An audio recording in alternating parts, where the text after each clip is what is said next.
বটলা নাই ল এটা দিয়ে শর্টকাটে আমরা পচিনোকে জায়গা। এইটা আবার কি ভাই বুঝলাম না তো, এটা কি কোনো কিছুর মেশিন টেশিন নাকি? মেশিনের মতোই তো লাগতেছে। আরে বেটা এটা মেশিন না, এটা জিপ লাইন। ওঠ।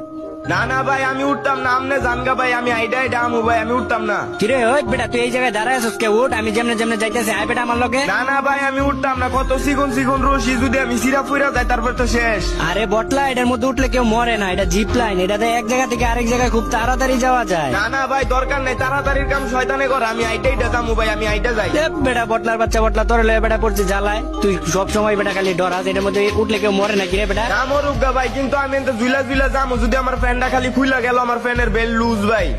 আমি যেমনে যেমনে কইতাছি এমনি এমনি আয়, দেখ আমার পিছন পিছন আয়। আপনি বুঝতেছেন না ভাই, যদি ফ্যানটা খুইলা গেল আচ্ছা আইতাছে, আপনি এতবার কইতাছেন, কিন্তু কেমনে যামু ভাই? এতে কেমনে উঠে, কেমনে লাভ দেয়? ওই জায়গায় দেখ একটা মানুষের মতো একটা ইয়ে আছে, ওইটার মধ্যে টিপ দিয়ে তাই লাইতে পারবি। ও ভাই হ হ, এই যে ভাই উঠতাছি, ভাই ভাই ভাই, ও রে ভাই ভাই আমার ফ্যান খুইলা গেল ভাই, ফ্যান খুলবো মনটাই কইতাছে ফ্যানটা খুইলা যাবে ভাই, ফুটকির লগে ভাই যা রইছে ভাই, ইসি রে ভাই তাড়াতাড়ি নাম তুইবো। আরে ভাই খুলে নাই, ও ভাই গাছের ভিতরে দিয়ে গেলাম গা, আই হাই।